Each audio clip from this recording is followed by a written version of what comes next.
So this has been an interesting week. Paul Manafort is out. Steve Bannon is in. I expected the campaign would go in more of an incendiary direction, and yet on Thursday night, we saw a more conciliatory Donald Trump. What do you see? Read those tea leaves. I don't know that we saw a more conciliatory. I mean, showing regret is far different than apologizing, but I will give him credit, and I did on Twitter, that his presentation skills were far better. He didn't look bored reading the teleprompter. He was engaged, he was emotional, and that was something we hadn't seen from him when he was reading prepared remarks. And so, you know, I give him credit for making the move, but it doesn't change the content, so we'll have to see what happens there. You're known for your business prowess. Has it occurred to Mark Cuban, and I know this is hot online, so let me float the theory, that this is really all about business, and that the tag team of Trump and Bannon and Ailes somewhere in the background, now that he's out at Fox, this is all about building a conservative empire that can take business away from Fox News? No, I don't see that at all. But what I will say, I haven't dealt with Steve Bannon in a long time, but I have in the past, and he was super smart. I can say quite confidently that I think he's a lot smarter than Donald Trump, and that the master plan is probably Steve's.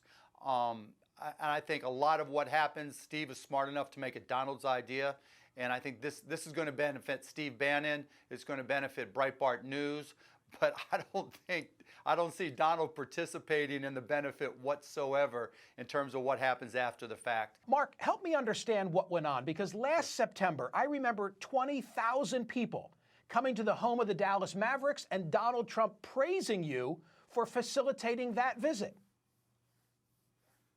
He paid me to use the arena. He's a customer. What would you like to know? Well, but come on, at that time, you said publicly you were open to the idea of being his running mate. Right. No, you know, when Donald first got into the race, I actually was very excited. I thought it was a unique opportunity for somebody with a business background to step in and change the game. I liked the fact that he was honest and he didn't give prepared comments. And so I thought there was a real opportunity. And on top of that, I was really not a fan of Ted Cruz. I was clear that I was an ABC person, anybody but Cruz, because I thought Ted is a demagogue, but he's also smart, and that's a dangerous combination. And so I told Donald that I would help him try to get past Ted Cruz.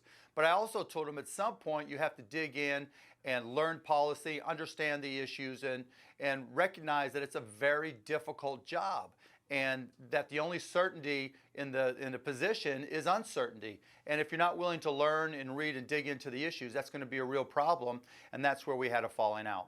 I know you don't agree with Donald Trump, and you've made it clear that your support of Hillary Clinton is not just opposition based to Trump. There are things about her candidacy that you like. Here's the question for Mark Cuban. Do you nevertheless look at him and say, wow, he's had a hell of a ride, and maybe I, Mark Cuban, should look seriously at an electoral run in the future? Has he changed your worldview? No, the exact opposite.